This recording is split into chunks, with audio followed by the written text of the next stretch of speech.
Play স্টোরের এই অফারগুলো বিক্রি বা সেল করিবেন না। প্লে স্টোরের এই অফারগুলো বিক্রি বা সেল করার আগে অবশ্যই জেনে নিন। অনেকেই প্লে স্টোরের বিভিন্ন অফার বা ডিসকাউন্ট অন্যদের কাছে বিক্রি করে থাকেন বা সেল করে থাকেন, কিন্তু এই কাজটি করার আগে সতর্ক থাকুন, কারণ এটি ভবিষ্যতে আপনার মোবাইলে বিভিন্ন ধরনের সমস্যার সৃষ্টি করতে পারে। অনেকের মনে প্রশ্ন জাগতে পারে, কেন সমস্যা হতে পারে?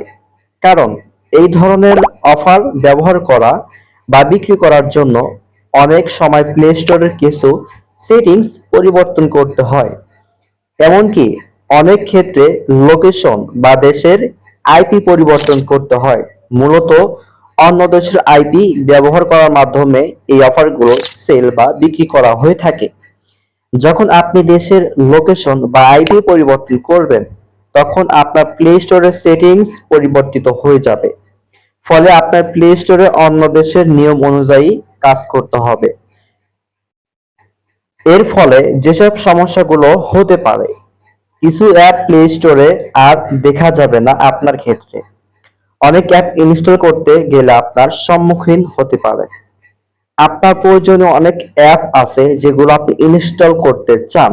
তো তখন যদি ইনস্টল করতে চান, সেই ক্ষেত্রে আপনি ইনস্টল করতে পারবেন না।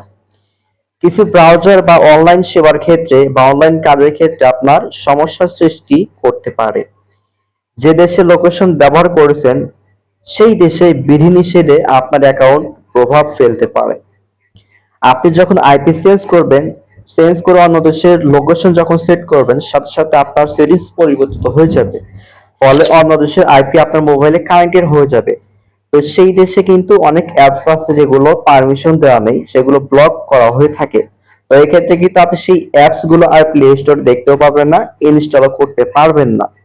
সবচেয়ে গুরুত্বপূর্ণ বিষয় হলো, প্লে স্টোরে দেশ পরিবর্তন করার পর, অর্থাৎ আইপি পরিবর্তন করার পর আবার নিজের দেশের লোকেশন ফিরে আসতে, অর্থাৎ আপনি আগের যে দেশের আইপি কানেক্ট করে রেখেছিলেন, সেই দেশের আইপি আবারও স্বাভাবিক পর্যায়ে ফিরিয়ে আনতে দীর্ঘ 1টি বছর অপেক্ষা করতে হতে পারে। প্রতি বছর একবারই আপনি আইপি পরিবর্তন করতে পারবেন, অর্থাৎ বছরে একবারই লোকেশন পরিবর্তন করতে পারবেন। দ্বিতীয়বার পরিবর্তন করার কোনো সুযোগ থাকবে না। আপনি 1 বছর পরে আবারও সেই আইপি পরিবর্তন করতে পারবেন।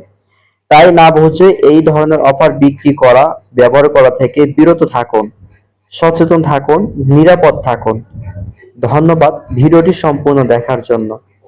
এই ধরনের আরো তথ্যবহুল ও ইন্টারেস্টিং ভিডিও পেতে আমাদের চ্যানেলটি সাবস্ক্রাইব করে পাশে থাকুন।